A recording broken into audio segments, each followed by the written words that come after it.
What's up, everybody? Welcome to the Seek Outside podcast. Today is Wednesday, May 21st, and the first thing I want to do is thank all of you guys that jumped on the YouTube channel, started watching.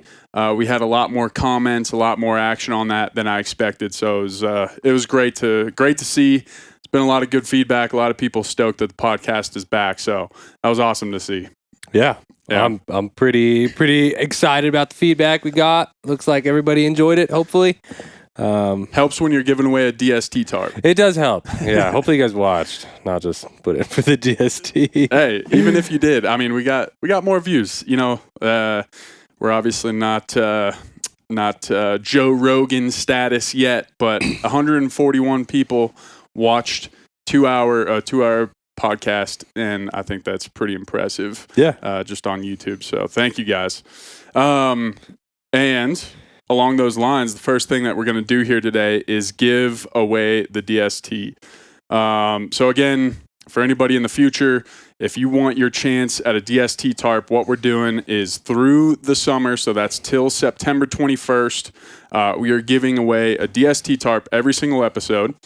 All you got to do is go to the YouTube channel. If you're listening right now, go to the YouTube channel, subscribe, drop a comment. The comment can be about whatever, anything from, talking about DST tarps to just saying thank you. We don't care. As long as you do those things, you'll be entered. But we're about to give one away. So basically how we're doing this is we're going to announce it every episode at the beginning here. And so I'm just looking at the comments. We had 19 comments. So basically, I'm just going to put 1 through 19 into a random number generator here and see what number pops up, and going to scroll down. What number do we got here? Yeah, we got to enter it. So there's 19. So random number generator. Let's see here. Build some suspension. Dun dun dun dun dun dun dun dun dun dun dun. 1 through 19. All right. I don't know if you'll be able to see this, but here we go. Generate. We got 17 popped up. So I'm going to click on the podcast, scroll down, do some counting. 1, 2, 3, 4, 5, 6, 7, 8, 9, 10, 11, 12, 13, 14, 15, 16, 17. There we go. Alexander Kostra. That's your channel on YouTube. You are the winner. Hit us up, my friend. podcast@seekoutside.com. Send an email. You are the winner. Congrats on your DST. Yeah. I realized I probably could have gone from the bottom up. That probably would have been the better choice. But, that was a lot of suspense there. So. Yeah. 1, 2. Yeah. Count Dracula. Yeah. Yeah. Can you say 1? Now I can. If you listen to the Seek Outside podcast, that's one of the things you that you learn is counting numbers, number education, statistics. It's what we specialize in. Science. Yep. Not math. gear. Yeah. Math and good old education here. If nobody knew, Ryan has a English and math degree as well as speaking degree, and he chooses to work here. Speaking degree.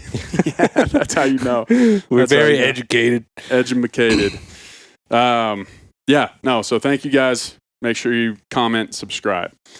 Today on the podcast, our interview later is going to be with Robert Bloomquist. He's with the YouTube channel Cheifz.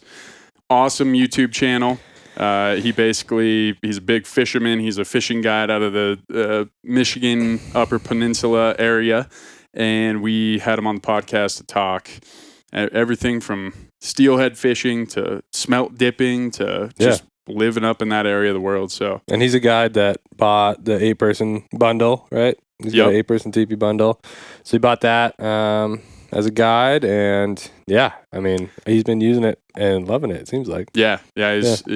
He makes some good recipes on it too. He always cooks on it, which I love. I always love that part.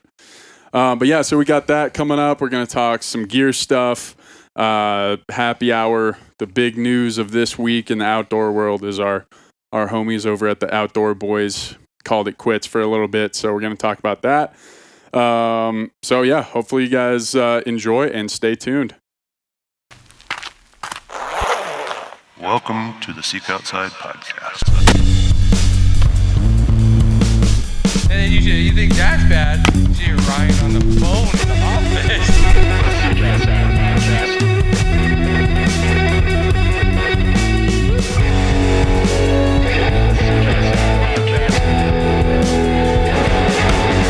Some people are just wired that way. Mr. Owen Tim, Yes, what's sir. going on, man? Oh, not much, man. Happy to be back on the second episode. Yep, Yeah, the YouTube version. pretty stoked about that. Had a sick weekend. Yeah, Yeah. How are you doing? I'm good, man. I Yeah, don't think I had as sick of a weekend as you. it was pretty solid. What'd you get up to this weekend? A lot of moto, a little bit of mountain biking, but yeah, did a trip on Saturday. Went to the local mountain and went on the big adventure bike. Battled through a little bit of snow here and there to fish some ice off. Yeah, Caught like 30 grayling in like an hour and a half, which that was sick. After all my bad days recently on the fly, that felt very nice to get out of the way. I was like, I deserve this. it looked awesome. I'm pretty bummed that I didn't get to go to that because that is the reason why you should get a motorcycle. Yeah. So basically this area, there's a lot of snow up there, but you can't get a truck up there right now, but you could get a freaking motorcycle up there. Yeah, and well, a lot of the gates up where we go is 48 inch or less, I want to say, when they are closed. So it's generally for snowmobiles, but if you're strong enough and happy enough, or stupid enough, really, you can take a 500-pound adventure bike through some snowbanks. Yeah. Which definitely is not easy, but you can get up there.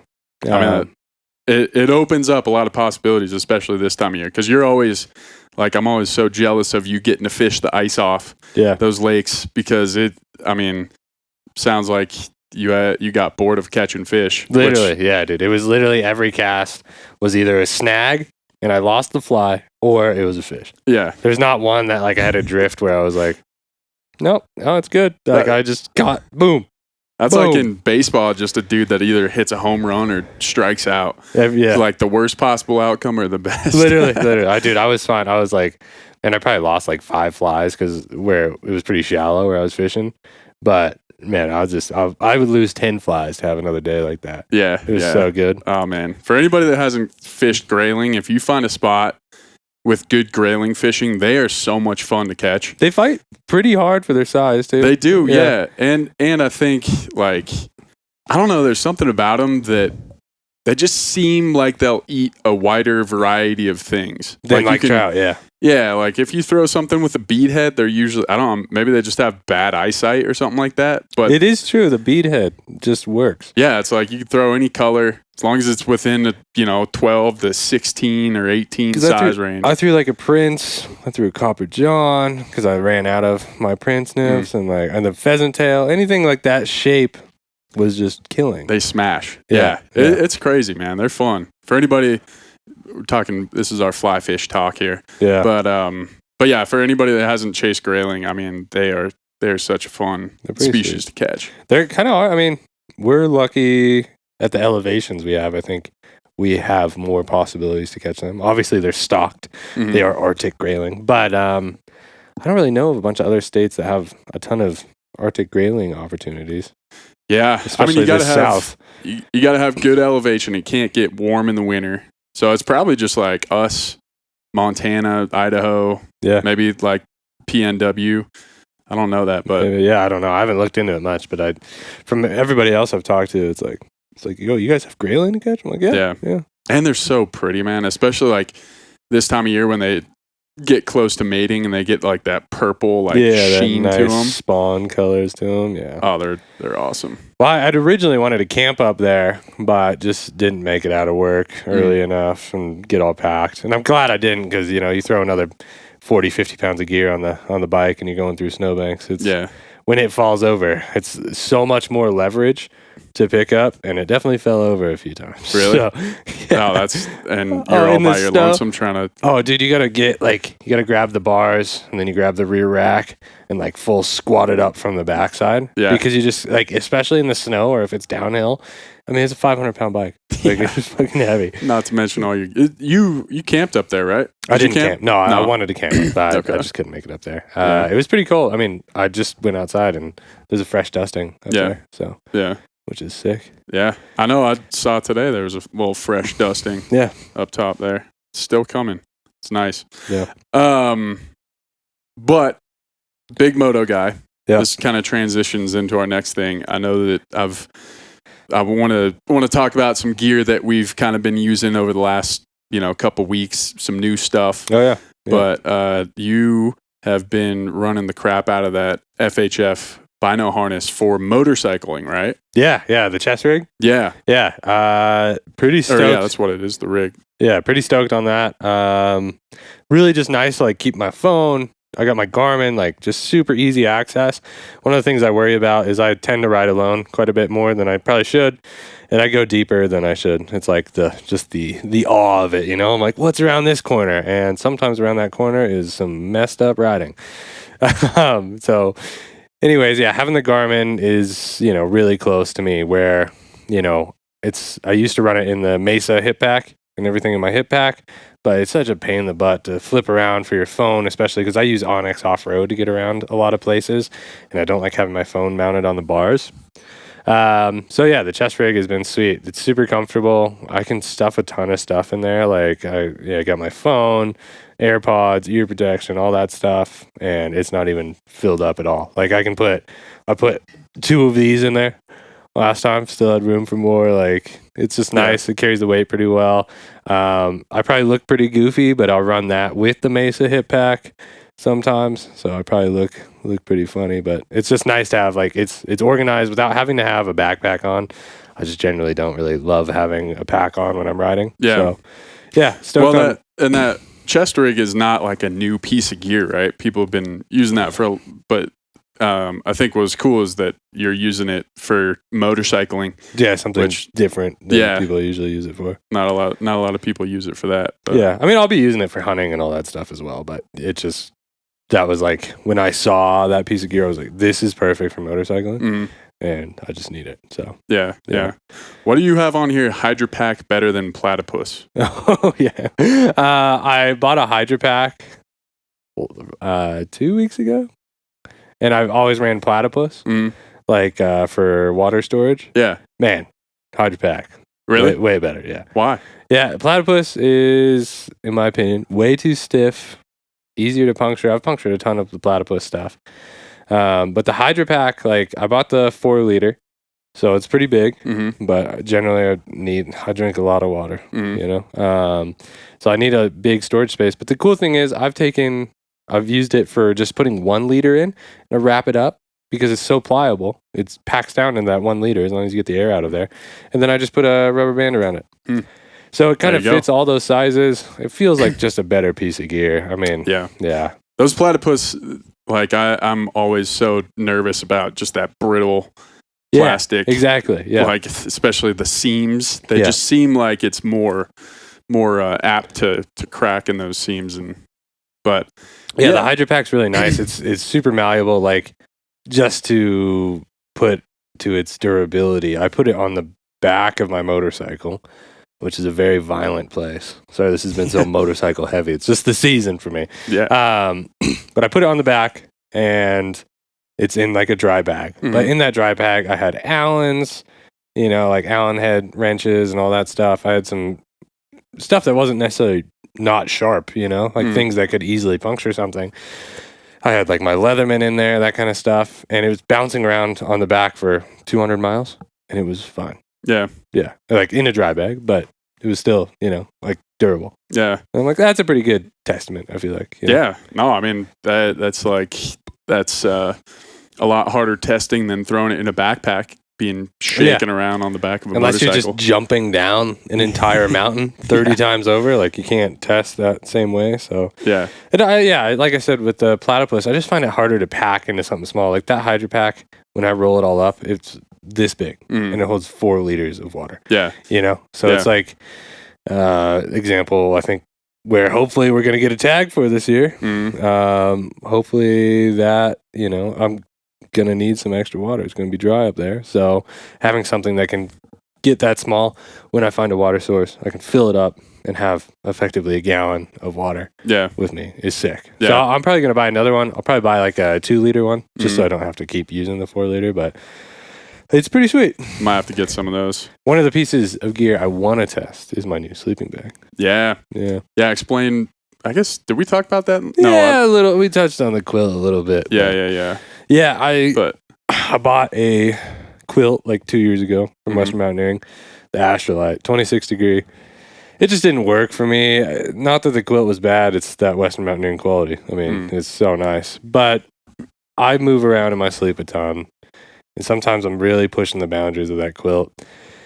And if I roll over and I get a little draft, it just doesn't, work for me. And then I have to bring like a really insulated pad and all this stuff. So I ended up selling that and bought, I'm pretty sure it's the Western Mountaineering Sycamore.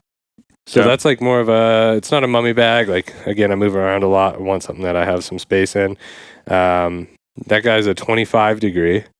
I went with the overfill on it because that's apparently supposed to add another 5. So now we're at a 20 degree bag, already warmer. It's not a quilt. It's the semi-rectangular. I'm pretty stoked to try it. That's why I wanted to go up and camp, and I just didn't get the chance. Yeah. So that's always test when you get a new piece of gear. That's it. It's almost like, especially a sleeping bag. Yeah. You just always want to test it so bad that first day. Well, dude, I laid in bed in it for a little bit, but But it's not the same. It's like, no, because I feel that. And that's the thing that's kind of different about like outdoor gear, especially if you're getting like hunting gear. Yeah. If you buy hunting gear this time of year, it's hard to test. You're screwed. Yeah. for the most part. I mean, you can like kind of take it for test runs, camping and stuff like that, but you gotta, to do the real deal, like especially for that, you're not going to be able to really test it with cold weather for a while. Yeah. I mean, maybe you get some few cold spells in June, but you got to be up high. Yeah. Like it was supposed to be where I was going to camp. It was supposed to be like 25 or 24 degrees or something. Like it was going to freeze. Oh, that's definitely, it was cold. Chilly. And I mean, it's froze up there in July. That is true. Yeah. But we've had it freeze up there. But just like you can't get consistent testing. It could be 50 degrees. Yeah.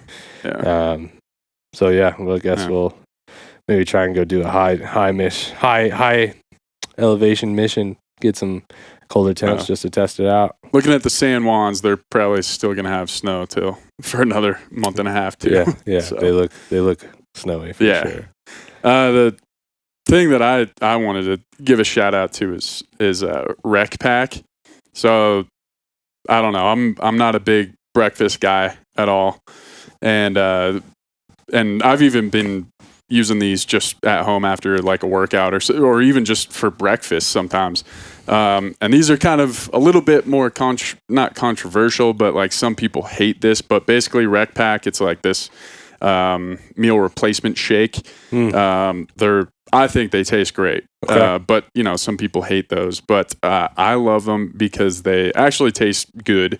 It's not. I mean, it tastes like a protein shake, like that you'd get at GNC to me. Yeah. But they're 700 calories, and you can just chug them. Which I've tried other meal replacement shakes, and they're just like super thick. Yeah. These ones you can water down to the point where you can just pound the whole 700 calories. Like super easy and you don't have to. And I love them. I've used them for a while, but I just re-upped on them a couple weeks back, and so I've been taking them out for on fishing trips and stuff like that. And I think for anybody that hates, I just hate breakfast food, and especially like when I do take breakfast, a lot of times I'll take the granola, like the dehydrated, and it just uses so much water. These Rec Packs really don't. I think it's like 3-4 ounces of water or something like that. Wow. Not bad at all. When I was in New Zealand on a couple of the hunting and backpacking trips I did, I haven't seen them here because they have totally different meals over there than we do. all the rules and regulations and stuff. Yeah. Like it's got to be sourced there more. Okay. But I was trying, like they can't get peak refuel over there. Really? Yeah, Huh. like my buddy was like, send me some. Like, Yeah. theirs is okay. Is it just like a health thing, or is it just because it would be so expensive to get like It's a beef and stuff from places? distributing thing as far as I know, and then it's also they're an island. Yeah. They already have some invasive species. If you want to, I mean, they're deer. Like everything that's a mammal there is invasive. So man, deer, anything that's not a bird or a bat is like invasive. Yeah. But that's why I think it would be like cheaper there. You just go get a freaking That's the thing. Like, like example, like the bison, like the Ranella bison one and stuff. Like, yeah, like you can't ship in meat, I guess, and stuff. Yeah, you know what I mean? okay. Like, because they don't want that. And then they're also very like self-sustained for the most part. Like, if they ever got caught off in the world, I think they'd be pretty okay. You know, like with how much they produce there in New Zealand. Versus like obviously in most other countries, like we have access to so much from everywhere. Shipping routes, They're more just in the middle of nowhere. Yeah, really, you know, their closest thing is like Australia, and Anyways, going into it, they had these smoothies that, like, I'm also with you. Like, I don't love to make a breakfast before I go out. Like generally I don't even eat breakfast until like 10, 11 o'clock in the day. But I always need to, if I'm going out early and I'm going to put down miles, I know I have to eat something. Yeah. So they had these smoothies. Now, granted, they did take a little bit more water, probably like a cup. Okay. But they were like 400 calories, 350 calories or something. Tasted really good. Like the banana smoothie was gas. Yeah. It was amazing. I would just throw cold water in there in the morning, shake it up. It takes 2 minutes and like good to go. All right, 300 calories. And like it tastes good. It's quick calories. And then like even just I mean that's pretty good. Like to have with lunch. And I mean they aren't that big. They're like this big. They didn't weigh anything. It's like a couple hundred calories. That's all I need just to get me to lunch. And usually when you're hunting or backpacking, like lunch comes way earlier than it does normally. Like, I eat lunch at home at like 1 o'clock. Probably eat lunch in the backcountry more at like 10:30 or 11. Oh yeah, you get to 10:30, it's like, dang. Yeah. So you just have that small meal. And like same thing goes with the granola. Like I just don't want to heat up water for breakfast. Yeah. Nothing. I don't drink coffee anymore. I haven't drank coffee in a real long time. Psycho. Yeah, I know. It's been like a year and a half at this point. But I don't have any need to boil water anymore. Yeah. Right? Unless I'm making dinner or even lunch, which is easier because I'm not doing stuff really at, noon. Yeah. Hunting's not as good, all that stuff. So, the granola has been great as well. So I should maybe try one of those rec packs. They're good. And you got to, like, you definitely have to let them sit for a while and stuff like that. Not a while, but you got to let all the clumps dissolve. But I think they're pretty dang good, man. Dude, that was the sweet thing about the smoothies. It was literally, they had a mixed berry and a banana. Yeah. And it was just literally like, and then you could just, after you get the water, like, you're good. Yeah. So it's like the quickest, easy meal. Like I hate eating bars. I've eaten so many bars. I'm sure everybody has to hate eating bars at this point. Yeah. A bar for breakfast in the morning is just like... Sounds like the worst thing. It's so miserable. I wish they made like a Willy Wonka, like the gumball, the flavored gumball, the like meal gumball or like a pill. Yeah. Because I would take that instead of, I hate eating in the morning. I drink coffee and then it's like, eating is such a chore when you're out there. Yeah. So that's why I like that kind of thing. So. Especially because I think I have late onset teenager syndrome where when I was a kid growing up or like a teenager, I was up at like 6, going to bed at 9. Now I'm going to bed at I'll go to bed late and then wake up late.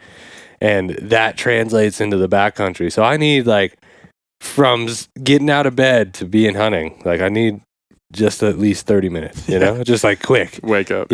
So I don't want to. Oh, you're saying. Yeah, I don't want to. Yeah, I want to be quick. I don't want to boil water, take my time in the morning, hour and a half. Yeah. No, I want to be all right, let's go. You know, that's hit it hard. Yeah, for sure. Have you drawn any tags yet? Unfortunately, not. I've paid my way in preference points. Yeah. Well, it's that season, man. I guess by the next podcast here, draw results for Colorado should be out. Yeah. But that'll be sick, man. I'm pretty pumped for that. Like this year, going pretty hard. I think I've put in for a tag for every season for rifle. Guy's not going to be at the office. Yeah. Don't count me in. Yeah. But I've got, a first season tag, really excited about. Second season, you and I are going on. Hopefully we'll both get it. And that's going to be a sick hunt. Very sick. What's your first move when you draw a tag? Is it checking out Onyx or like doing a gear, like checking up on what kind of gear you need? Yeah, I don't really worry too much about the gear. If I'm being honest, it's like I'm going on a 2-week trip after, tomorrow, and I'm going to pack tonight, Yeah. But that's obviously just traveling.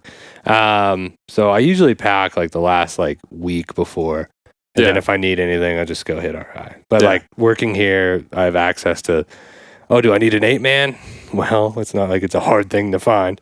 And then, or do I need tiny person tent, all that stuff. But first, I guess I more so mean I'll if I draw an archery tag or something, I will 100% go shoot my bow and start being or my rifle. It just makes you want to shoot your rifle so much more. Yeah, even if definitely. It's May, Yeah, but like I said, preparation wise, I would say, dude, number one. What's the first thing that you do when you draw a tag? First thing I do when I draw a tag, definitely start taking the backpack fitness a little more serious. Yeah.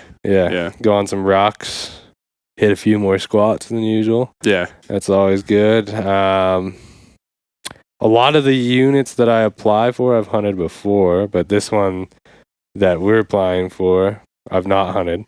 So I'll probably go in there. Hopefully we'll go in there and just do a backpacking trip. Scout trip, yeah. A little scout trip. Yeah. It's nice to look around on Onyx, I think, Yeah.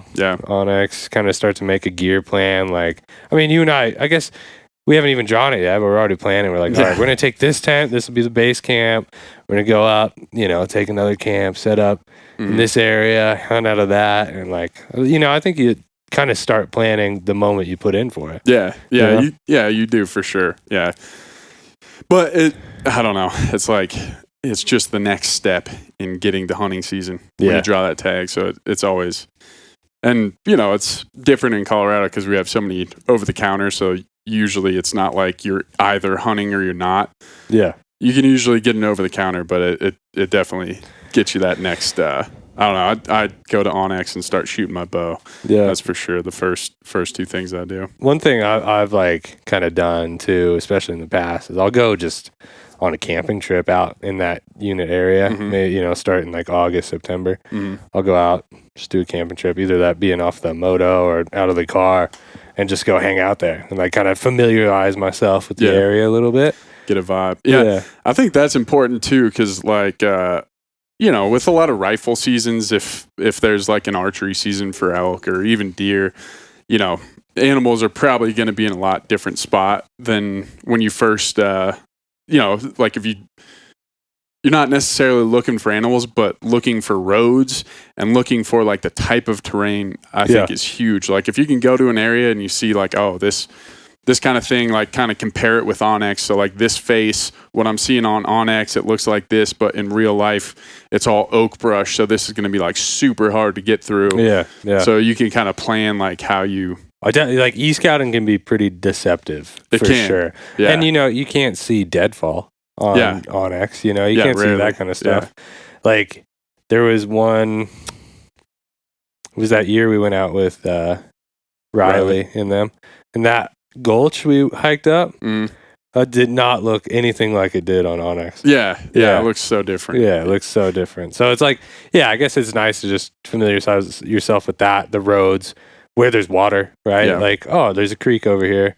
Looks like it's running good. It's probably going to be running good in October, and I can filter water out of here if need be and stuff like that. Yeah, it's not even necessarily backpacking, just, little lay of the land.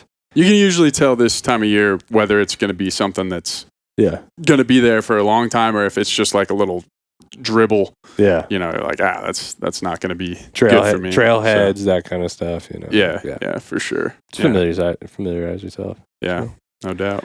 What about you? I mean, do you go scout a ton, like in units, or do you kind of? Because I definitely feel like it's nice to see the terrain and understand it a little bit, but animals move a ton. Like, I'm not going to go out a week before and go spook up some critters. Yeah, you know, I want to go in. I want to be there the night before hunting season opens, because then in the morning it's just fair game, and they've had a couple weeks usually in between the rifle seasons to chill out. Yeah, I really just go looking for roads. Yeah, seeing what kind of roads you can actually get in on. Yeah, you know, because you never know when they're gonna have gate, closures or they're rated a certain way on Onyx, but then you get there and it's actually more of like a ATV road than like a truck road. Yeah, well, it's not always correct. I mean, even like on the Onyx off-road app that I use for like moto stuff, I'll go into a spot and I'll be like, all right, this trail says it's, like just a dirt road. Yeah. Get on there and you're like, this is just an ATV track, bushwhacking, scratch up your car. Yeah. So.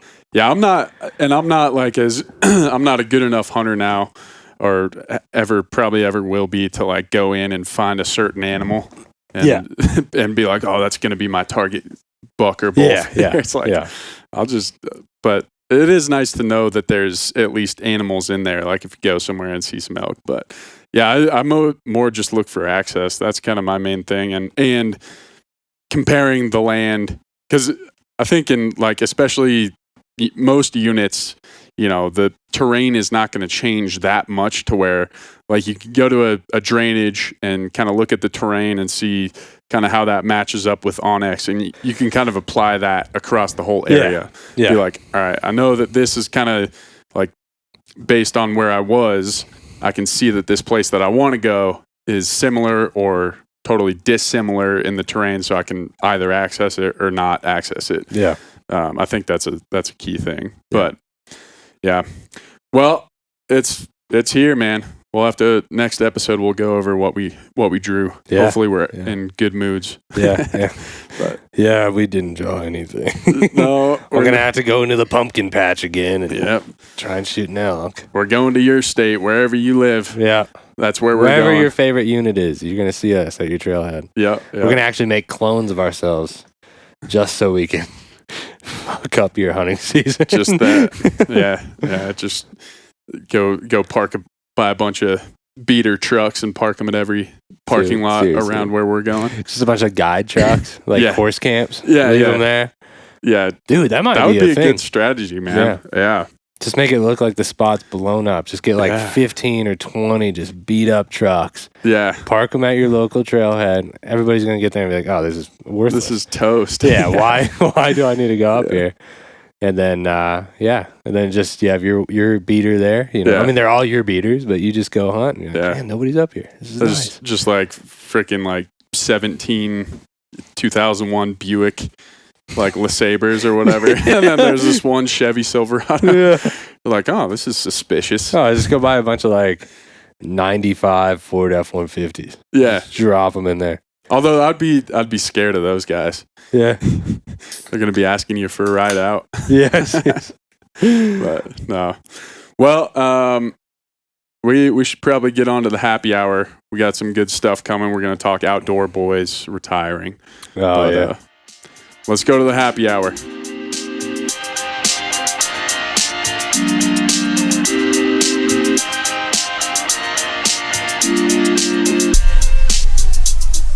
All right, Seek Outside happy hour. This is where we basically get a few. I got a water bottle. Yeah, water. And it's not. It's a water happy hour. It's not happy hour either. It's 2:00. This is such a bummer on a Monday. It's it's coming out on Wednesday, but it's a Monday. Yeah. So this is the least happy hour. Yeah, we can't get all booze. It's not a Thursday. Yeah. We get to have a nice end of the day podcast. I mean, we could get booze, but who wants to start off Monday like that? Yeah, no, me. You can't. But I got the signature Kirkland lemon sparkling water. Yeah. Ryan knows I go through about 4 to 5 of these a day. Yeah, I mean, our freaking recycling here gets filled up in 2 days. You got to Destroyed. take it out every 2 days. But no, to add to compound the sadness of our lack of happy hour, we had the Outdoor Boys announce retirement today, which is very, very sad, man. It's really quite a bummer. For anybody that doesn't know, Outdoor Boys, if you don't know, you've probably been living under a rock or don't watch YouTube.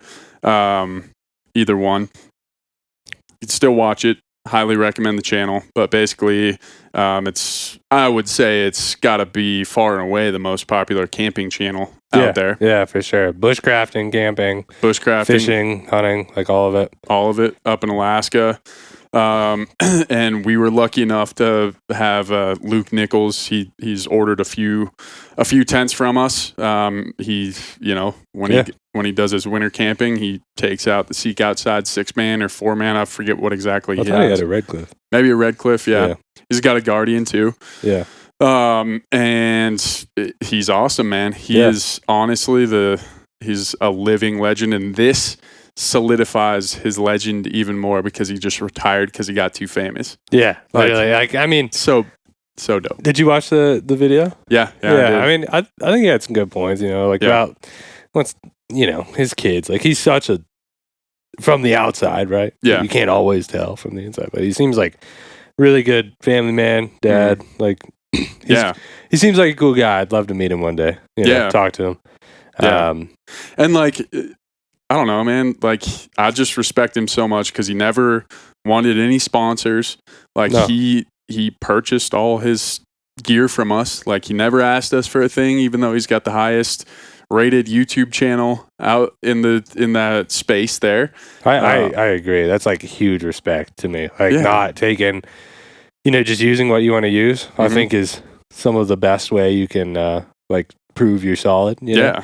If you go out and you're using, cheap Chinese stuff that doesn't really work, but you're getting paid for it, do you really, are you really helping your audience? Yeah. It's how you can trust him more because, never sponsored. Yeah, he doesn't just have Seek Outside tents. Yeah. He's got an Arctic oven, the big heavy hot tents for Alaska.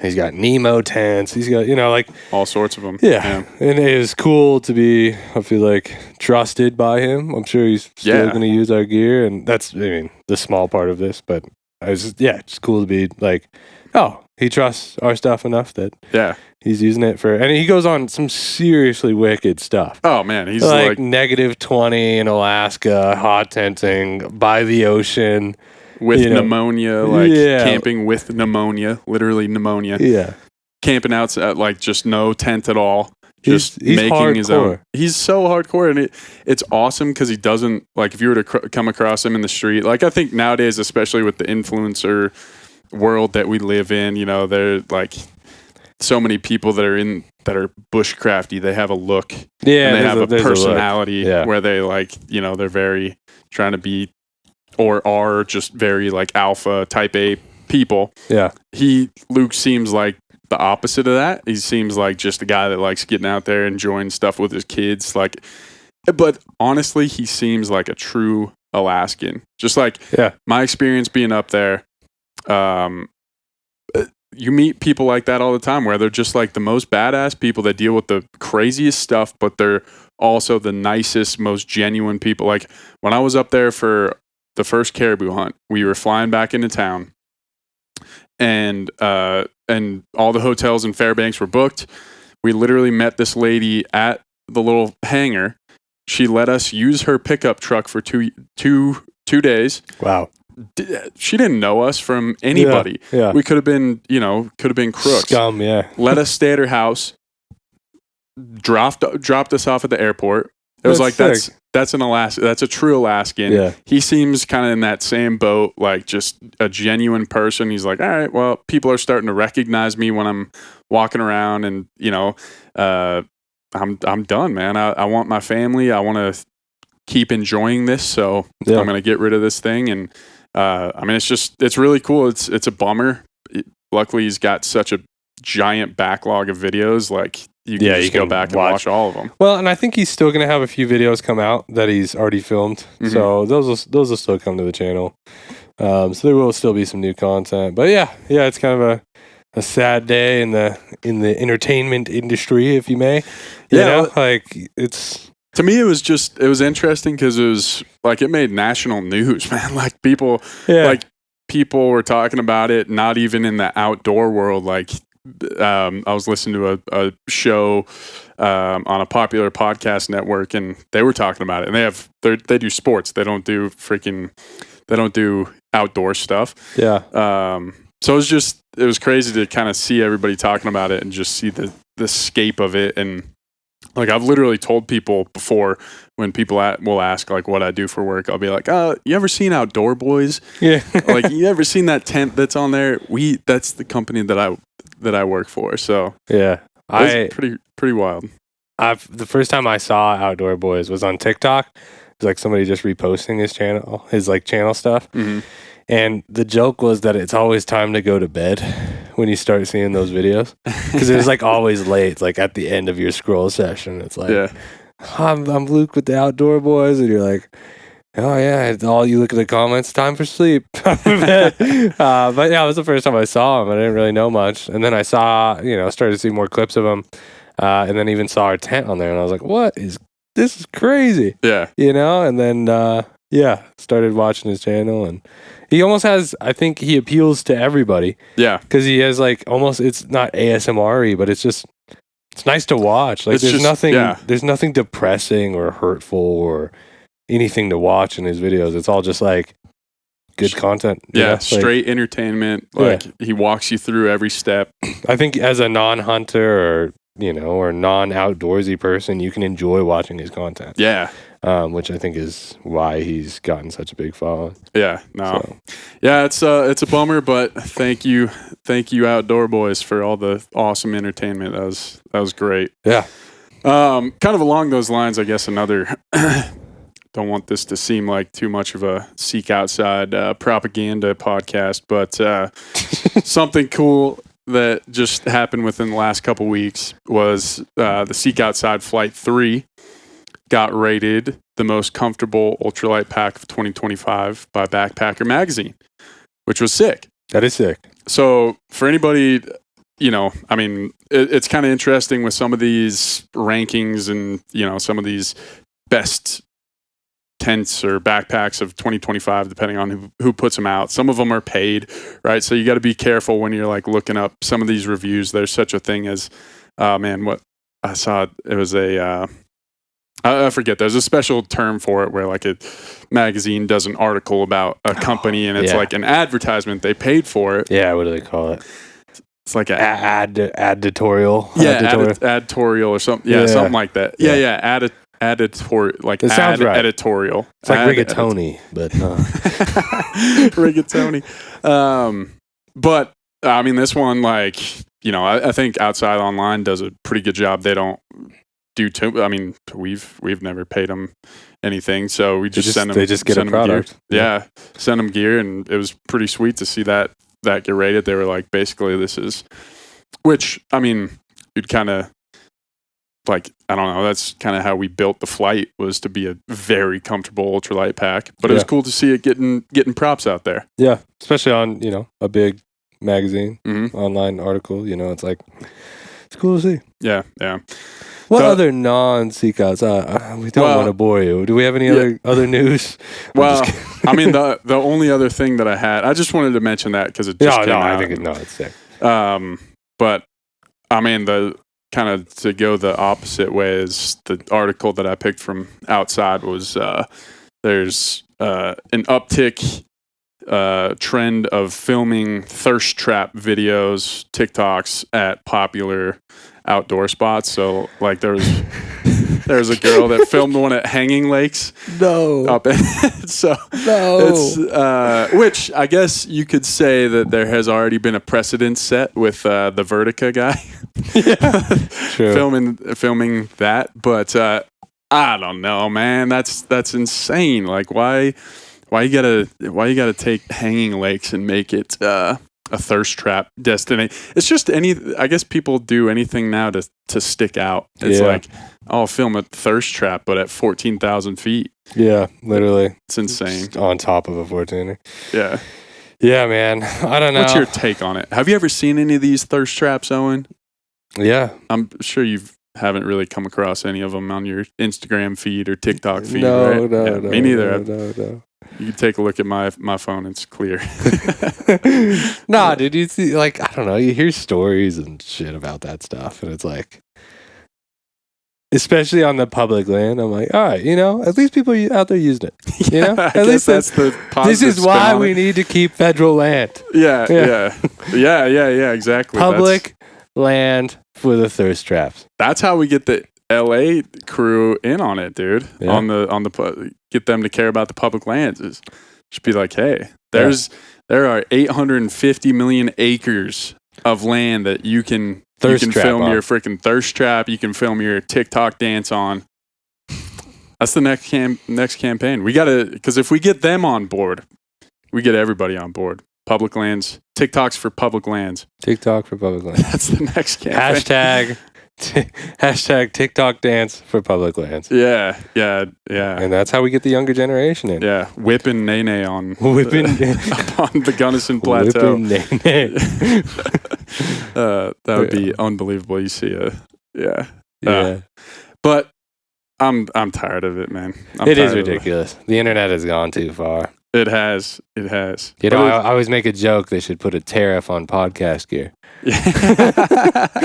As we're on a podcast. Yeah, as we're on a podcast, put a tariff on our own stuff. Yeah. Put a tariff on airtime, on the podcast airtime. Yeah, a fee. Yeah. You have to have an FAA license to have podcast airtime. It's just funny that like that's an article on Outside Online. But yeah, I guess you would just never think that that's the way things are going. Yeah.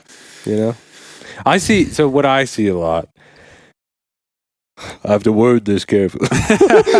I don't see a lot of, but you come across, I think that sometimes you are advertised to as a male, or maybe your user group likes to watch X video. So you see it in like recommended or something, but it'll be like a thumbnail of a chick camping, and it's just like the thirstiest thing ever. Yeah. And you're just like, and it has 12 million views. Yeah. And you're like, how horny is everybody? Oh, they're very horny. Yeah, it'll be insane because it's always like, and look, hey, you do what you want. Like I'm all for people taking advantage of these algorithms to get famous, and especially if you're camping. Again, raises awareness for outdoor gear. Yeah. There's more people that are interested in it, which thirst in turn, trap. Yeah. For the public land. But those videos, it's always like, I'm solo camping alone, way deep in the backcountry. Like all these very I guess not provocative, but just these. No, just way too horny. Yeah, and they just I can't think of the word right now, but they're very presumptive, right? Like you look at the title and it's just weird. They're promiscuous. Yeah, I don't know what I'm trying to say there, but no, those ones are weird. But yeah, they always have so many views, and I don't know. Should we do that as our thumbnail? Maybe we should. A thirst trap. If you've made it this far in the podcast, raise your hands if you want a Men of Seek Outside calendar. No. Oh man, thirst trap edition. We got Ryan Sabina on the rock. On the rock. That's the opposite of a thirst trap, man. Sweaty. But I don't know. Maybe that's our next April Fool's video. I'm Owen, and I'm camping 12 miles deep with just one pair of shorts. I forgot my underwear on this 12-mile backpacking trip. Yeah. Oh my God. All right. We've gone too far. We've extended happy hour. This is what happens when happy hour doesn't involve booze. Yeah. So next time we'll make sure that we have booze on the happy hours. We'll do a shot per story. Yeah. Yeah. All right, guys. Thanks for listening here. On to the interview with Robert Bloomquist, Cheifz on YouTube. Go check it out after the podcast. Peace. But yeah, man. No, I was sick last week, and I watched your smelt fishing video that we posted. And then I went down the rabbit hole. I for some reason, because I think you've been mostly dealing with Owen over there. Yep.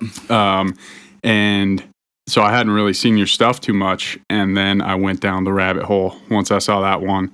And I freaking love all the content you put out. It is amazing. Nice. And so maybe we can just dive into it. So we got Robert Bloomquist here, Cheifz on on that's your YouTube channel there, Cheifz Guiding, right? Yep. So Robert is here today, and he's going to hopefully we're going to dive into. He's going to give us all his secret spots for king salmon fishing and steelhead fishing up in the UP there of Michigan. But Robert, why don't you give yourself an introduction for us, man? How's it going, guys? My name is Robert Cheifz. Man, where do I begin? So, a lot of people ask what the Cheifz name comes from. It was actually an Xbox gamer tag, and I kind of established myself online, made a presence in the whole gaming scene, which gave me the freedom to start exploring some of these more outdoor adventures, and I started recording my fishing adventures. And because of that, a lot of people were asking me if I could run fishing charters for them as well. So now I kind of just juggle the two right now, and that's my full-time career. That's wild. I can't imagine that there's many steelhead fishermen guides that got their start in gaming, in video games. Right. And such an arbitrary name. So people are like, where the heck did that come from, you know? No, it's a good one. And you got a good logo there too. I like your Thank you. Just your whole aesthetic, how you do the videos is really great. Anybody that's listening, go check them out right now. We've been posting them up on the YouTube channel, I think, or up on the Instagram channel. We try to repost all your stuff, but basically you're based up in the UP of Michigan. Is that correct? I'm actually in the northern lower peninsula. Okay. Right now, yep. I just moved up here. I was kind of like more in the southern end in Grand Rapids, if you know where that's at. Yep. And so you guide up in the upper peninsula or in mostly the just take my adventures up there. So a lot of my content nowadays is just for the more fulfillment on my end. I fished a lot of the tributaries and floated a lot of the rivers around here, over the last several years. And so the upper peninsula is kind of where I get to escape nowadays because it's something new. There's a lot of places I haven't explored yet. And so that's kind of where I'm starting to venture some more of my content.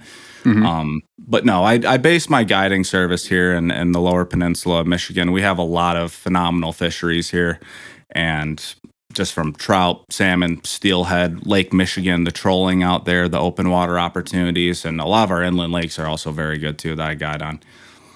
Yeah. Well, and kind of what intrigues me about your content is I feel like you have a good mix of everything. So you have like the videos kind of showing people how to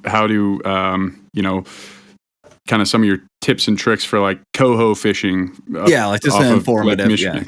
Yeah, but then you also have like the smelt fishing. Like you did a float trip. You went back in the backcountry. You were camping. You brought the dog. It was high water flows. Yep. It was awesome. It was like a very adventurous trip. So you kind of spread the full spectrum there, and that's what I really like about your content. Yeah, I appreciate that. I really stuck my neck out trying the whole smelt fishing thing because that I was stepping out of my comfort zone quite a bit there. I typically just do the salmon, steelhead, don't stray far from the norm. But throwing the float trip in there, the remote aspect of it, I felt like I could kind of intertwine the two, and it ended up being a really successful video. It's one of my better performing videos for like the first week or so that it's been uploaded. So now it's like got my head going in other directions a little bit. Yeah. Well, so I got some questions about that. So smelt fishing, I was under the impression that smelt were like a saltwater fish. Do they catch them in the ocean as well? Are they like Andromenous or whatever the heck that word is? So they were actually planted here in a lake. I believe it was Crystal Lake, again, on the northern end of the lower peninsula here in Michigan. And they actually escaped. Okay. And they are actually a invasive species, which kind of adapted very well and created a fishery that nobody's really complaining about. The numbers of them used to be a lot more abundant, but they're still kind of lingering around right now. Okay. So, and I really encourage people to go watch the video because it's awesome. But I guess just walk us through the process, because I was unaware that smelt, like, and it kind of opened some things up in my mind, because especially over here, like there's lakes where we have smaller fish, and there's these little niche, like I feel like smelt fishing is a niche kind of thing that like people that get into it are really into it. And you don't realize, like when I see a smelt, like you think of like a little tiny, like almost like herring, obviously a lot smaller, but like bait fish. There's no way that people eat it. But man, when you were frying those up, I was like, I need to go get some smelt tonight. I don't know where you can get them, but we ended up doing a fish fry that other night though, with some catfish that we got from the store. But I was like so inspired by it. But I guess just explain for people kind of like what the deal is with smelt and like how you fish for them and how you cook them and all that. Yeah. So again, I was sticking my neck out a little bit, trying something new. It was one of my first experiences ever doing it. And from what I was able to grasp, it's not as complicated as it sounds. There is kind of a finite window for when they do run. Now, that river that I did go smelt dipping, it was within a day or two of being able to even access it. It was so snowed in, you couldn't get a vehicle in. I couldn't get my boat in. I couldn't do any of that stuff. Watching the temperatures, basically looking for that first ice out. And the process of it is you basically show up right as the sun is setting, and you go there and you blindly take a dip net and you try to find little eddies or breaks in the current where those fish might be running up, and you literally just blindly scoop. I don't know the exact dimensions of this wire, not that everybody uses, but some days they're not there and some days they were, or they are. And I guess I got lucky. So I can't say I'm necessarily the smelt expert. I will say I did watch the conditions leading up to it. One, just to make sure it's even accessible to get up there, because there's not really a whole lot of resources when it comes to this kind of thing. The locals are very tight-lipped about it. It seems like the Upper Peninsula is a little bit more of a predictable location to find these fish. They used to run in the Lower Peninsula a little bit more, and I think due to the population density, naturally, that they got outfished, and so as a result of that, you're not really finding them in the streams around here as much as you are up there. So okay, and so they're all coming out of Lake Michigan. Is that correct? Correct. Correct. Okay. Yeah, really any of the Great Lakes have them. So when they did escape Crystal Lake, it is to my knowledge that they made it to all of the Great Lakes. Okay. Yep. Are all the Great Lakes connected by like rivers? Yes, correct. Yep. So Lake Superior has a river called the St. Mary's, which is essentially, I guess, the headwater that is leading into Lake Michigan and Lake Huron, which is right at the Mackinac Bridge, if you're familiar with that. And then I guess if you go further southeast, it flows into Lake Erie, into Lake Ontario, and then out the St. Lawrence Seaway, out into the ocean. Okay, nice. Yep. I had no idea that they were all connected like that, but it makes sense just because they're so close. Yeah, that's awesome. So I guess like kind of switching gears, it seems like kind of more in your wheelhouse is the salmon, the steelhead.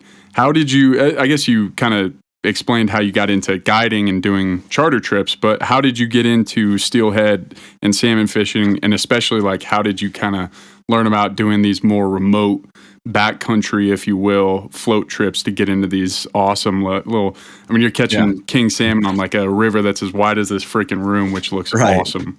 Yeah. It's mind boggling, right? You think, a little creek or small river like that, you'd catch your average size lake fish, but there's monsters that lurk in those holes that you can't see the bottom of. So, the start of my salmon and steelhead fishing really began when I was a kid. My dad would book fishing charters on the west side of Michigan on family. or traditional family vacations in the summer. It's a very popular thing in Michigan. Our beaches are gorgeous. A lot of people spend their time up in they call it up north here in Michigan, where all those pristine beaches are. And that's right in the wheelhouse of where all these salmon and steelhead are, right? So you can go out and troll. So that was my first exposure to that. And what was the second question you had for me? It was, how did I end up finding them? The rivers to do that on? Yeah, like how did you get into, like, was it just a natural progression to where you were like, because I saw a video where you were fishing, looked like below like a dam for cohos, but then you also have some where you're doing like these longer extended 3-day, 4-day float trips that seem to be a little bit more remote. Like what drove you to get into those trips?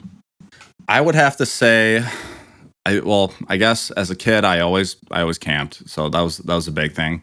Being able to combine the two was huge for me. But there's a saying around here: if there is a flowing body of water that connects to Lake Michigan, there is absolutely a run of salmon or steelhead that comes up it. So that really expands your mind. You start going on Google Earth, right? And you're zooming in on the beach and you're just slowly creeping your way up north. And it could be that's all Great Lakes. That's not even just Lake Michigan where I predominantly fish. So that really opened up the landscape for me on like, wow, okay, this looks cool. Whoa, this is a small one. This is a larger one. And so thankfully, here in Michigan, we have a lot of national forest land that these rivers flow through, which gives us the primitive camping opportunities that some states might not otherwise offer. And so I guess I just went down the rabbit hole of looking at Google Earth, doing a little bit of little homework, seeing where I could camp on the banks and just plotting it out in my head. Roughly, I think I can cover about 6 to 8 miles a day floating and fishing. And so I'll do a little, math there and try to figure something out. Yeah. What's the smallest body of water that you've essentially, because I would assume everything that you're fishing flows into Lake Michigan, not like flows out, right?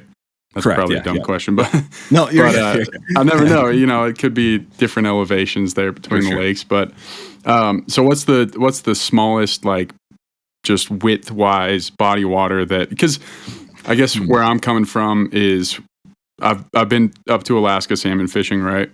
Yeah, a couple times, and it's awesome. But you are fishing the Kenai River, you're fishing the Kasilof River, these rivers that are, essentially, especially right down there on the peninsula. I mean, they're very wide, they're very deep. Obviously, tons of fish, but and then there's a ton of people there. And you see the videos of some people going like way back up in there, but it seems like they typically are sticking to like some of those bigger bodies of water, and that's like the more popular salmon fishing. And then you look at like your videos, and it just seems like it's crazy that salmon could even spawn in some of these creeks because they're so small. So like, what's the smallest body of water that you've found fish in? Yeah, I'd say about the smallest body of water, and you see me often using that raft when I do these float trips, obviously. Mm-hmm. We do have rivers that have some substantial size as far as, width across. A lot of the stuff that you're seeing in my videos are some of the smaller tributaries that I do float, which I'd say are probably on average about 30 to 40 feet wide, with an average depth of 2 to 3 feet, and you hit a bend that's about a hole that's 8 to 10 feet. So I kind of like getting away in my raft. I'm kind of known for just being in the skinny water, they call it, because a lot of these other bigger rivers are so populated with jet boats, and you could also float them in a raft or a drift boat, but you're seeing a lot of them in my content. Oh yeah. So I guess I can't really say a precise river location that is the smallest. You're kind of seeing it, I guess. I don't know. Yeah. Okay. No, it's cool. It's just, I don't know.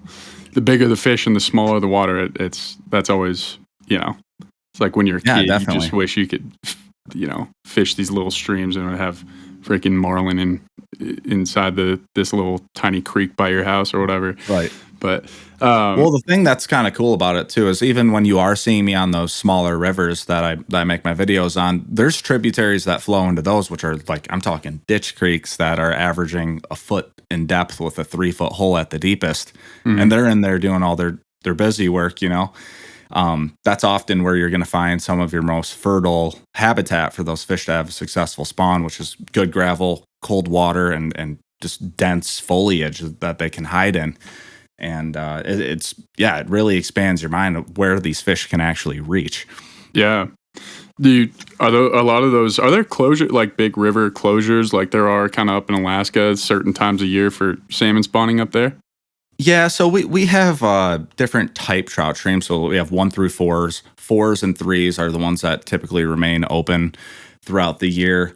Now, the smaller tributaries that may flow into a type 4 stream are going to be the ones that are going to be closed, and they try to protect those because we do have actually wild existing populations of these fish. So they try to guard them as well as they can. Yeah, not just rely on stocking the whole year. Yep. And I guess I will add too, like one of the more popular rivers that I live by here is the Pere Marquette, which is like a phenomenal blue ribbon trout stream. And once you get to a certain point upstream, it's actually catch and release only. So they do kind of protect it that way, while also allowing people to have the angling opportunity to chase them as well. Okay. And so, like for salmon, is it very similar to Alaska, just in terms of the timing of the runs, to where there's kind of like a spring-ish, and then a middle of the summer, and then a later fall run? Are there kind of 3 distinct ones? I guess more so for our steelhead, our kings. So we have king and coho salmon. And those are fall run fish. They typically enter our rivers early August. Like they'll start trickling in at that point. And then I'd say our biggest pushes of fish are late August through September. And so for our year-round fishing opportunities, the runs of our steelhead, we do get a spring, winter, fall. Right, I'm totally going in opposite right here. Fall, winter, spring, and then we do actually get a small run, a summer run fish as well. So that's more of your year-round fishing opportunity. Nice. Yeah. So the camping aspect, I think I just love, especially rafting.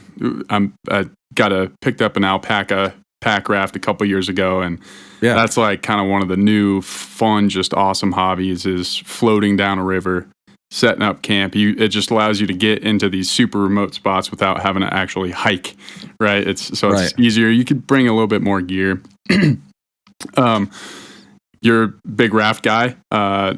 Seems like you kind of embark on a lot of these trips with that raft, and seems to be an awesome purchase for you. Would you kind of just give us the rundown on like what kind of raft you have and some of the gear accessories that you have, like maybe some of the storage, some of the pieces of gear that you have on that raft that are very valuable? Yep, I love talking about this kind of stuff too. I'm glad you brought that up. So I have a XXL Hooligan raft. That is a raft that is from Stealth Craft. I think the beam on it is just under 6 feet. I think it's a 5-foot beam and it's 16 feet long. So it's actually a little bit larger of a raft. They do make smaller options of it, but for your longer float trips, when you have a little bit more gear, it's kind of nice to pack some stuff into it. So that being said, the packing aspect of thing, I think, as you might know, is kind of a continuous work in progress, right? You're always trying to figure out, how can I downsize? At the end of your trips, you're unpacking and you're like, I didn't use this stupid thing. Why did I even bring it? So I'm still fine tuning that aspect of it. Typically, if I'm going on a longer float, that's going to be somewhere that's going to be in the range of like 2 or 3 nights, I'm going to at least bring one of those 27-gallon totes that you just find at Home Depot or any sort of, supply store that way.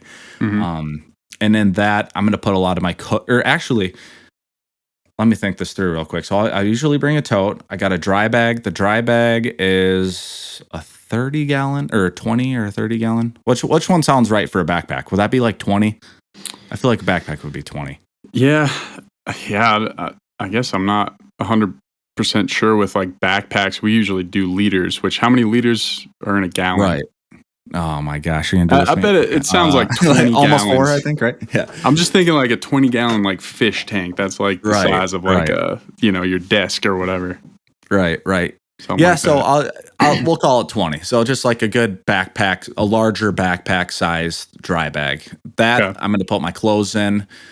I'll stuff my sleeping bag in it. I don't bring my stuff sock for my sleeping bag.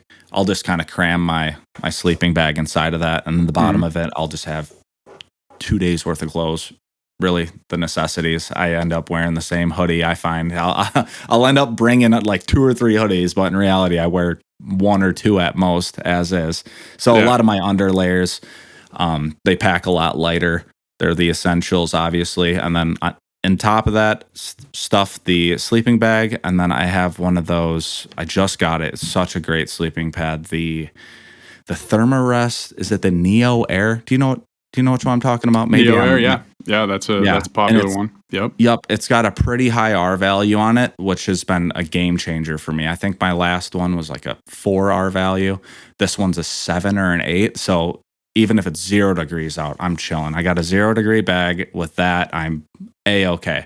I can usually stuff that into one dry bag, and then I have a Sims G3 duffel bag. It's one of those, I guess you could call it a dry bag as well. It's one of those zipper sealed, or the rubber zippers. You know what I'm talking about? Yep, Those like might get a little Seal bit. zippers. Yep. And in that, I'll stuff all my Seek Outside stuff. I got my 8-man in it. I got the stove in it. I've got my, what do you call it? The ground mat. Yep. What's the buddy? What's the black, like mushy Maddie McMatt face. Matt, that's why I couldn't remember. I know, it's hard to Maddie remember. McMatt face. Yep. I got the Maddie McMatt face in there, and then usually carry like a handsaw. Trying to think what else I got in there. Well, maybe I will say I saw on the Steelhead video that you posted, I think maybe last year, you had that little electric chainsaw. That thing looked sick. Best purchase I have made for these trips by far. It's a 16-inch blade Milwaukee, all electric. What's the battery life on that? Like, are you good with one battery? If like, especially that trip in particular, you guys had 4 or 5 log jams that you had to clear. Right. Can you get by with one battery, or do you got to bring a couple of them? I always bring a backup one just in case for any sort of mechanical issues that may arise. Maybe your bag gets soaked and you get, you might lose one that way. God forbid that happens to me. Those stupid things cost so much money. But it's the Milwaukee HD12, and that, I mean, believe it or not, after that 4-day float trip video, which I think that you're referring to, I still had 3 out of 4 bars left on that thing. Wow, that's insane. I was chilling. I could have done the trip again and not even thought twice about it. That's crazy. What's the weight on that? Do you know the weight? Because it's almost, it looks around 10 pounds, maybe a little less. Okay. Yeah, that's not bad at all. I mean, like, I don't know. I just think of like in my use case, I love to duck hunt and, just clearing brush and stuff like that, building up blinds. It would be so clutch for float trips like that. I mean, especially if you got the raft, you can afford the extra weight. And it looked like it had like a nice plastic case over the top, so you don't have to worry about it. Yeah, it's got the sheath on it and all that. Yeah, and you know what? They even make smaller ones too. You don't know what you don't know, right? It could be a massive tree. So I just went with the 16-inch blade. They have even smaller ones that are even more compact I could probably get away with it in hindsight now that I look back on it, but they're great. They're quiet. You don't have to bring that mixed fuel, which is great. You're not lugging around a little jerry can full of gas. That's a bonus. It's got the tool built inside of it. You can just plop it right out if your chain slips or whatever. It's really nice. Yeah, that's cool. The raft that you use, that Stealth craft, because those are kind of known as the lighter weight ones. think I specifically remember seeing an ad of theirs where they like threw it up over a bridge and it landed on the river, like to kind of demonstrate how light it is. But it seemed like you might have had some metal like frame that was on there.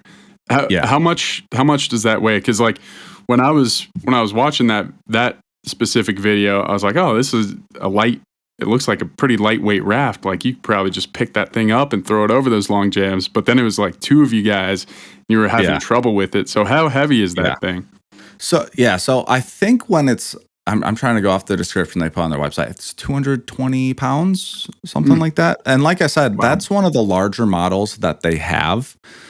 And a lot of that is because I guide. So I like to have the space for people to kind of kick back a little bit, because you can go a lot smaller than that, but then you're sacrificing some comfortability or maybe storage space if you want to go on the float trips. So that just seems to be the biggest, or I guess the most ideal size for those trips. It is a little bit heavier, but with two guys, it's really no problem. And I guess at the end of the day, if it really came down to it and I could not get over the portage, I can basically take that whole aluminum frame off of it and do them in sections as well and cut the weight right in half. So yeah, that's nice. It's a little bit more portable.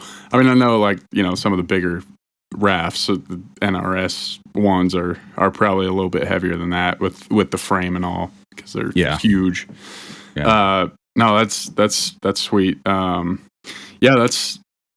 Those trips look super awesome. So you mentioned earlier that there's a good amount of national forest up around those parts, and what are Michigan's kind of water laws like? I mean, are basically these float trips that you're going, are you ever crossing over private property, or is kind of the I guess absolutely, yeah. Okay, you are crossing over private.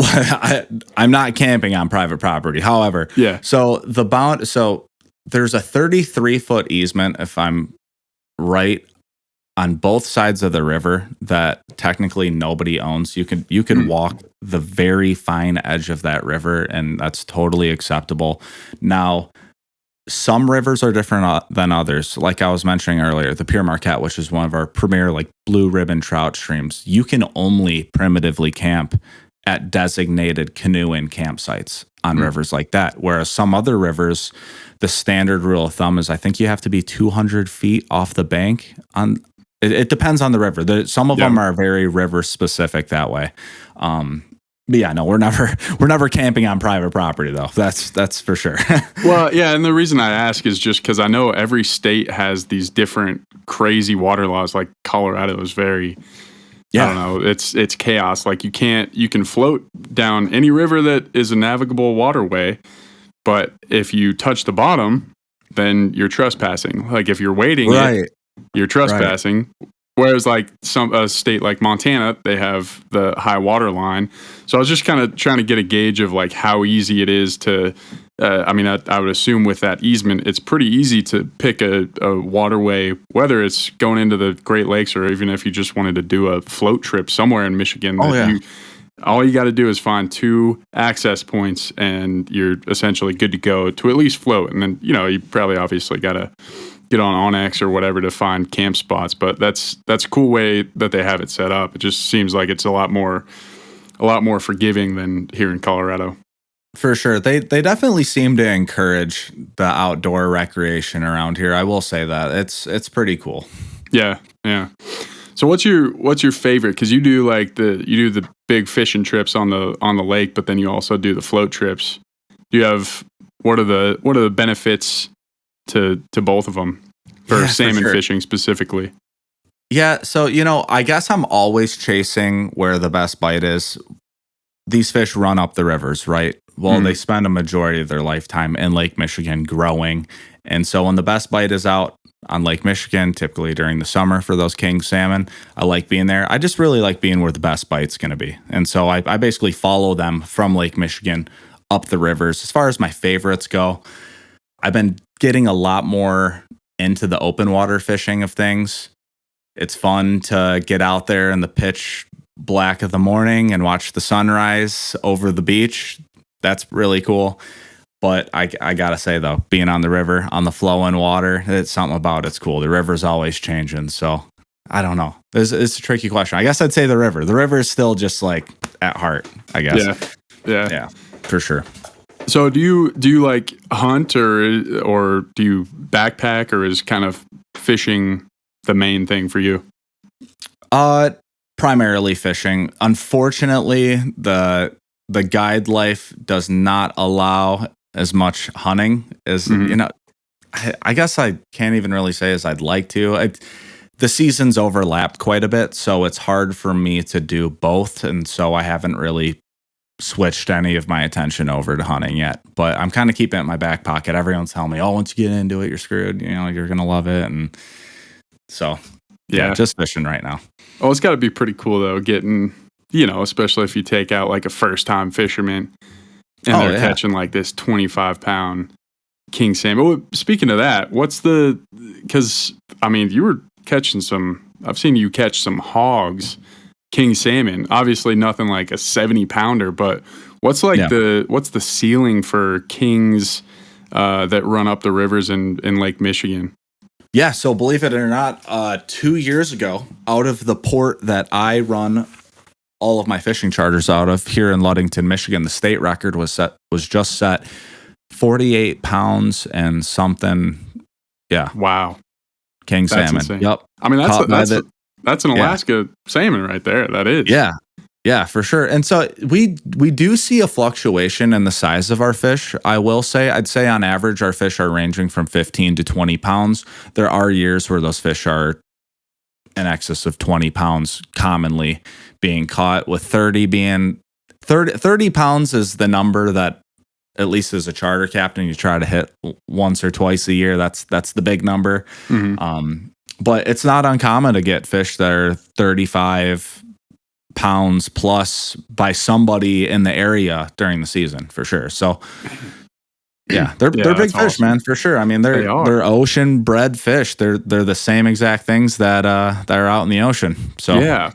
Well, even like the steelhead that I've seen people catch and yourself catch on your videos. It's like, I think first off, I think a lot of people aren't aware as much of the Great Lakes salmon / steelhead runs as they are like Alaska or PNW or something like that.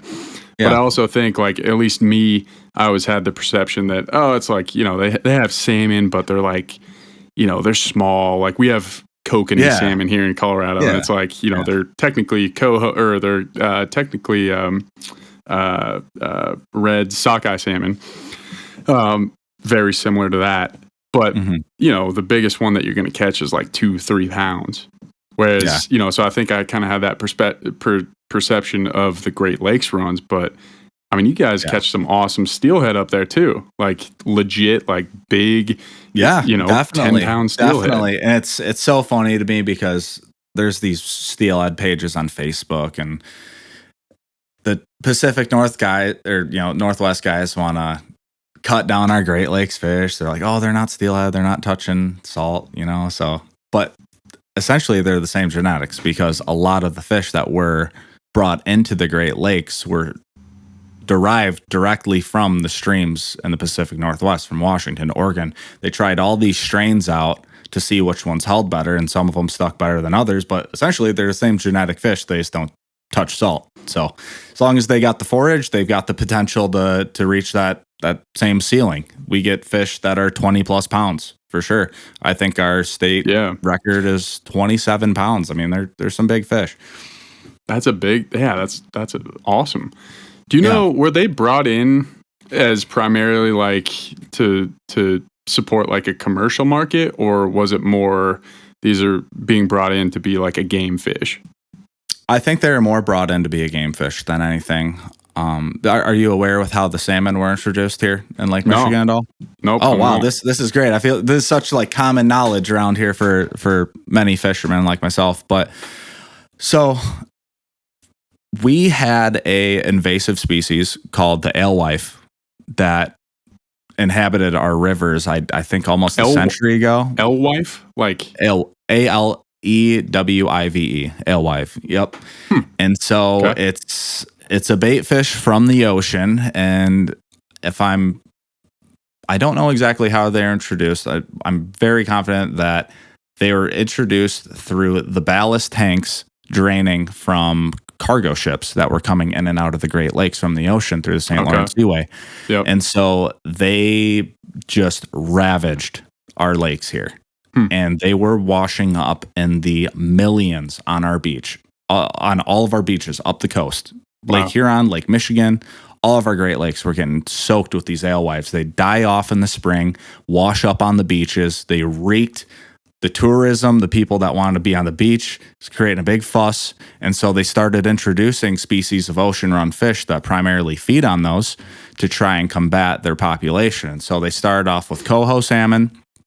And this was sweet. I wish I was fishing back in the day when they did this, because there was so much bait in the lake. They're catching fish that were reaching a size that we can't obtain right now because the cohos were like, they're getting 20-pound coho salmon. I mean, that's a huge coho. Yeah. Now we're catching 6 to 15 pounders, which 15 pounders huge. That's a great fish. Yeah.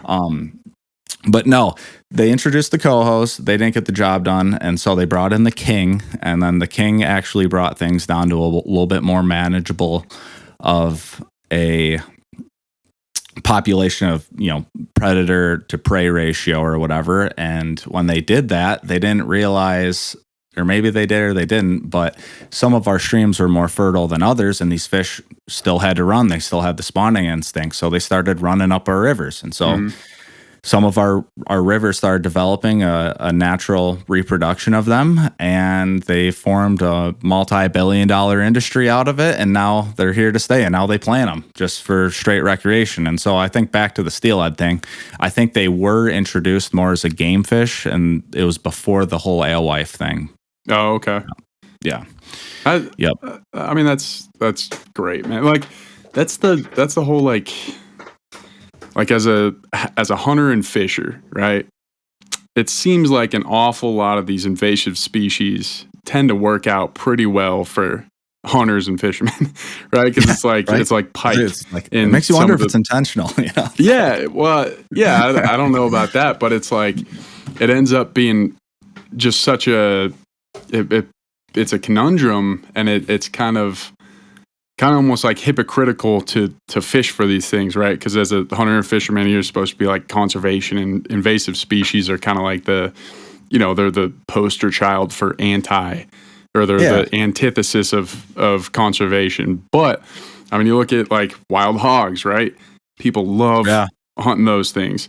You look at pike out here in some of the lakes here in Colorado. I mean, they'll destroy cutthroats, but they're awesome to catch. Smallmouth bass, like they've gotten out in the Colorado River, but they're so much more fun to catch than the razorback humpback or the razorback chub, or like some of these invasive or these endangered species on the river. So it's interesting that, because it seems like that's kind of a pretty common theme amongst sportsmen, is like you end up hunting or fishing these things that were introduced to either control an invasive species, or they themselves are an invasive species. Yeah. But now it's like salmon, even up there, they're like, people work so hard to conserve them. Like rainbow trout and brown trout down here in Colorado, they're not native, but people work so hard to conserve them because they're this. So it's just like this weird, I guess, like nuanced kind of, there's so many layers to the conservation versus sportsman aspect of these invasive species. So that's cool. Yeah, no, definitely. I definitely say, just as myself too, I'm pretty conservation minded. So I'm definitely aligned with the way you're talking, for sure, especially with our steelhead too, because we'll get multiple runs of those same fish. So it's like you catch a big wild fish, they've got they call it an adipose fin. It's just above their tail fin, or their tail there. And so if I get a big fish like that, I want to let that go, because we want those genetics back in the river, right? So yeah. Are your king salmon, cohos, and steelhead, are they doing pretty well? Like, it seems like you don't have the problem of like big dams going up on some of these rivers like you do up in the Pacific Northwest. Are they doing pretty good to where they can mostly survive off of just their natural runs and their wild spawning, or would they collapse without like spawning efforts every year? I think without introduction maybe efforts? certain tributaries would stop receiving. So, like, I guess if you were to make things more bluntly, like if they were to just completely cut stocking statewide, I think that some rivers would absolutely fail. And there's others that could maintain a wild run of fish if managed properly for entirety, really. Nice. Yeah. Oh, So it's a fine balance because they try to supplement the harvesting of wild fish by stocking, right? So they try to reduce the blow through that. Yeah. Do you guys get like walleye runs? Do you ever like fish some of the walleye runs? Yeah. So that's actually a native species here. And yeah, we have phenomenal walleye fishing here for sure. Yeah.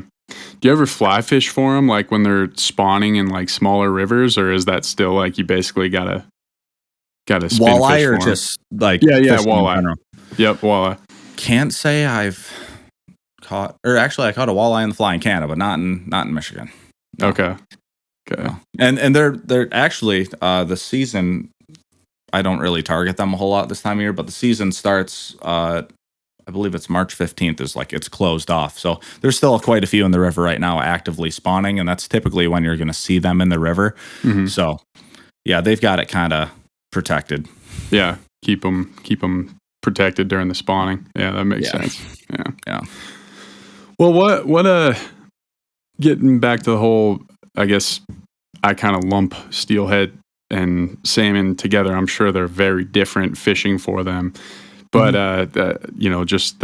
I've only salmon fished and steelhead had fished up in Alaska, 2 times. So I'm not very experienced with the whole thing, but like what's your favorite way to chase them, whether it be like fly rod with a certain fly, or whether it be floating a worm or egg sacs? What's your favorite way to target them? I would say I guess it depends on the day. If I want to go out and I want to catch several fish and feel confident that I'm going to do so, I'm going to go out there and I'm going to float spawn bags, which is just salmon eggs or steelhead eggs tied up in mesh netting and floating that under a bobber in the deeper holes. If I want to go out there and really just chase that 1 or 2 bites in a day, I really like spay fishing, swinging flies. That's a great pastime for me. I enjoy the simplicity of it. I don't got to hike in there with a bunch of gear. I can basically walk in with the fly box. I can look cool doing it. Yeah. And, just the casting of like swing and spay is pretty cool. So it's satisfying when you consistently hit good casts and, you're covering good water. And typically the fish that hit a swing fly are going to be pretty aggressive and they crush it. And it's typically when you're least expecting it. You're sitting there, your fly's dangling, and it feels like your dog just ran off with the leash in your hand, and it's on. Your drag's burning. So I don't know. Oh man, that's got to be awesome though. You just have this 15-pound rock attached that's fighting with the current and swimming on a fly rod. That's amazing. Definitely. So do you have a favorite between the two, like whether it's steelhead or salmon that you like to chase? I would say, again, I'm going to half answer your question. I'd say open water salmon, river steelhead. Okay. Yep. Nice. Yeah. Are the salmon that you get up there, are they pretty good eating? Like I would assume they probably taste about the same as most of them. Yeah, I'd say so. Off the lake. Yeah. You want to catch them when they're chrome. You can catch those early pushes, kings that hit the river in the beginning of August, and they're going to be pretty silver and they'll cut up good. Okay. But like when you catch them on the smaller streams, you're probably just mostly letting them go, right? Yeah, just trying to pull on them and have fun. Yeah. Oh, that's awesome. I mean, hey, that's a great way to pass an afternoon, is fighting a 25-pound king salmon in a little river. That's awesome. For sure. Well, so what do you got on the horizon, man? You got any cool like new trips that you're plotting out? Like what's next? Any species that you're trying to target? I am going to be going to Canada here in about 2 weeks for the next month and a half. One of my really good friends owns a fishing lodge in northwestern Ontario. And so this is actually the start of my slower guiding season. And I actually Airbnb my house out and I just hang out and get some hospitality up there and make my money Airbnb-ing down here. And then I'll come back down here in July. And that's when my guide stuff will kick off full swing. I'm just now finishing my steelhead season in the river. So, okay. It's tough life, really tough life. It sounds like for you. That's awesome. For sure. Yeah, no, it's cool. They've got some remote outposts up there, and so it's a cool way to get out and explore and see things you haven't seen before. Man, they basically drop you off with a satellite phone, and they're like, "We'll see you in 48 hours." And I'm close with the handyman, all the people that work there, and I just kind of help out and whatever. Yeah, so explain that. So basically, he owns a lodge, but then from that lodge, they fly you out to like little remote lakes, or what do you mean by remote outpostings? Yeah, so they've got a base camp. It's got a handful of cabins that people can rent boats and fish off the main lake, and then they also offer outposts. And so they have float planes that come in, pick up guests, and drop them off at, I think they have 9 or 10 outposts. And they drop them off. They basically bring a week's worth of gear to stay in this nice cabin or whatever. It's just got a wood stove. You got solar, you got gas. Basically all the raw essentials. You bring your food, you bring a sleeping bag and your fishing stuff, and we'll see you in a week. And so I'll be going up there in 2 weeks, like I said, because that is actually the beginning of spring. And so right now, they still have, I think, almost 40 inches of ice on these lakes. And so all their cabins are winterized. The second that ice thaws, they get a plane in there. They essentially reopen all these cabins up, try to make sure, no water lines busted, whatever, a bunch of random stuff. Just try to make it presentable for the guests that are coming. And so I go up there. I kind of know what's going on as far as setting things up, and I basically am just the helping hand with the handyman and hang out at each one for a day or two, get them ready, and just hang out, really. Get the fish for a day. Get to throw the wet your line the first. Yeah, pretty much. There's a main handyman up there, and he basically runs the whole show, and he basically just asks for help if something's a little heavy to lift or whatever, and I help him out. It's not like I'm getting paid or nothing. It's just kind of helping when I can and fishing. Oh, that's awesome.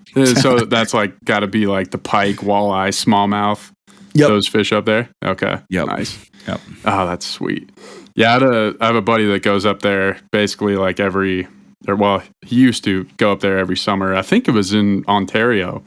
Mm-hmm. And they would do the pike fishing. They had a lodge, pike fishing, smallmouth, and that's definitely one of the trips on my bucket list. And then I have another buddy that's going up to the Boundary Waters this summer, this September, and I'm not able to join him, but I freaking wish, man. It looks it's such a different type of fishing than we have over here, and that what I've done, that it's just it's one of those things that.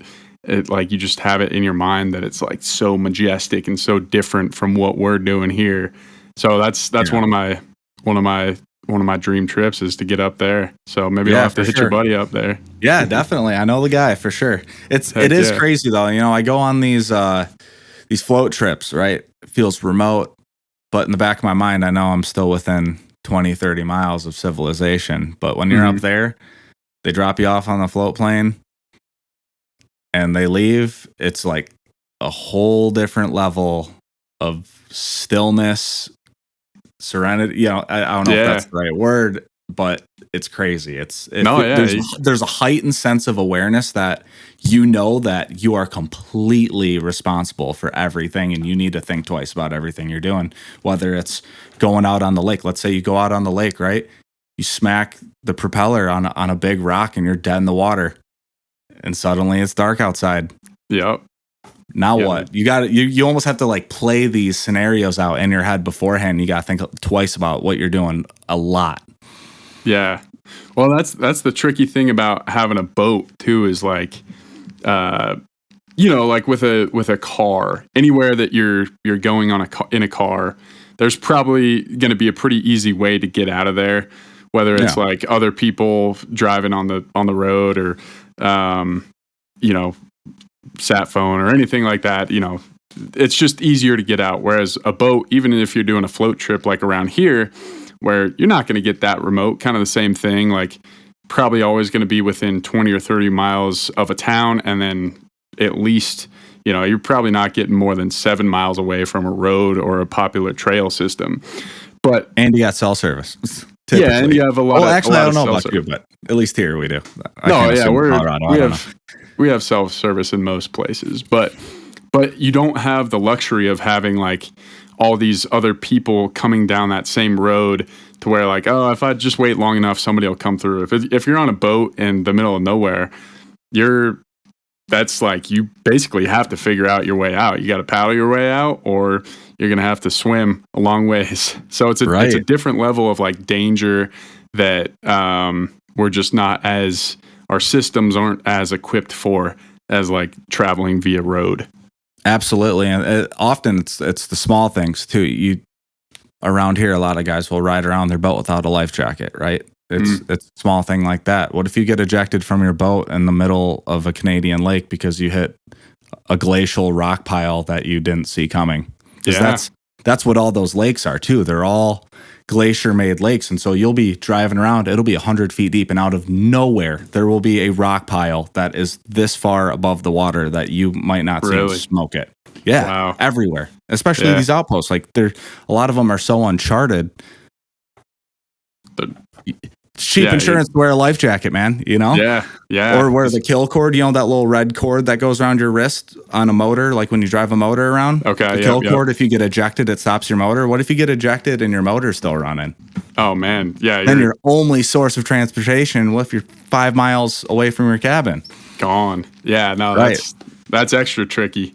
It totally changes your perspective on how you approach things, though, being that remote, for sure. Yeah, no, but that's fun. That's the fun part of it, man. That's like when you go up to Alaska, it's like it adds that extra element of like type 2 fun. You're thinking about it in the moment, but when you get back, you're like, man, that was pretty sweet. Like I was able to handle myself. We got all of our shit done. We were able to get back home, and like you always learn something along the way. What's the saying? Life begins where fear ends, or something like. I don't think I've ever heard that one. Never heard that before? Yeah, that's a good one, though. Because, think about the hard, like, core memories that you've created where you were maybe fearful and everything turned out okay, but you were so wrapped up in it and maybe something cool happened or your heightened sense of awareness got you out of something. That's living, man. Well, that's kind of like the exposure therapy. Like, obviously, when I was a kid, I hated sleeping out in the woods, like in a tent. Like if I had the choice between a tent and a camper or a cabin, obviously choosing the camper, right? Because it's like you have these 4 solid walls. But the more times, and especially like, I think there's something very different about camping alone when there's nobody else out there versus even camping with like 2 people. It's such a different thing. Even one, man. Yeah. And it's just the type of thing where the first time you do it, you're definitely a little freaked out. But the more you do it, the more you get into these situations, you kind of learn. You're like, oh, well, as long as I do my part, there's not a ton that can happen that is gonna end in a bad result, right? And you just learn so much more. But then it also makes you appreciate when you do have a camping buddy or you do have a fishing buddy or a hunting buddy, to where you can share like some of those responsibilities with, like setting up and taking down camp solo takes so much longer than if you're doing it with a friend. Yes. Right. Oh my gosh. I didn't show it in that last smelt video, but I was beat down mentally hard. Having the camaraderie of one other person to just keep your head in the game or maybe they're just doing something while you're doing something. The teamwork aspect of it keeps you so much more engaged, and you can't fall out the same way you can solo. There's a couple times where I basically set up the tent and I just lay down on my cot or whatever. I'm like, I do not want to unpack the rest of this tote and set up my stove and do all this stuff and make food that I know that I got to do. But yeah, you're completely right, for sure. Yeah. I do also feel though, like when you have a partner, you're so much more likely to, whether it's a pride thing or just like a confidence thing, you're much more willing and likely to do, like, to go a little bit farther or to do something a little bit more risky because you have somebody there to, like, at least bail you out if you're in a bad situation. Yep, I can definitely agree to that, for sure. Yeah. Well, cool, man. Well, I appreciate you jumping on. We're at about an hour now, so that passed quickly. I guess I have one more question for you. So we've talked a lot about Midwest fishing, Canada fishing. Other than that, like, if there's anywhere in the world that you could go, what would be your dream fishing trip that you haven't done yet? I'm going on it in about 1 year, man. I'm going to Costa Rica. I want to go chase rooster fish on the fly. And I guess there is one other trip. I guess the ultimate dream trip, since like it isn't going to happen yet, would be going and getting those giant trevally out in Australia. You ever seen that one dude making YouTube videos casting giant lures off those coral reefs and catching these giant? Oh, yeah, especially like the topwater hits where they're just like it's a Volkswagen bus or like a freaking coffee table just coming up and smacking this thing. Yes. Yeah. No, that would be sweet. The rooster fish is awesome too. Those it's are just so exotic. Cool fish. You know what I mean? Say that again. It's so exotic. It's like where else? There's those things get pretty big too, right? They're not a trevally, but they seem like they're probably in the same family of fish there. Yeah. Yeah. But, I don't know where they top out at, but I know like a 40, 50 pounder is doable for sure. Nice. Oh, man. Are you going to film that one? Yes, absolutely. Yeah. Sweet. Absolutely. Heck yeah, man. Well, Robert, I really appreciate you jumping on, man. Glad you found us. Glad you like our stuff. Glad you put out the awesome content that you do. I think it's, it's just another avenue for people to kind of see what adventures they can get into in anywhere in the country. Like I love people that are creating content that are kind of, not the stereotypical go up to Alaska or go to, some high mountain up in wherever, Montana. And it just shows that adventure really is freaking anywhere. You just got to be willing and eager to find it. So I appreciate you getting on, man. And we'll have to do this again here. Maybe next year after your next season. And I'd be totally down. Catch up. Cool. Yeah, for sure. I couldn't do it without all the Seek Outside gear, man. I was looking around for a hot tent setup for quite a while, and I was kind of pondering a few, and you guys do it right, man. You guys have got me out of some tricky situations, and I've been very thankful to have the setup that I have. I got the 8-man with that big mama stove, and it's killer, man. It's such a great setup. It packs light, keeps me warm, and it's perfect for what I do. Yeah, it's built for that type of thing. The float trip right there on the raft, where you got a little extra space. You don't have to be super concerned about weight. So yeah, that's perfect. Just one more thing. Where can people find you? Yeah, so you can look up cheifztrips.com. That's my guided fishing site. And if you want to look me up on YouTube, just look up Cheifz, Chiefz. A lot of people put EI, but yeah, if you just look up Cheifz, you'll see the Indian logo of it, and feel free to dive down the rabbit hole. I would recommend it. Highly recommend it. You'll enjoy it. That's for sure. Thanks, Ryan. Appreciate you having me on, man. Cool, man.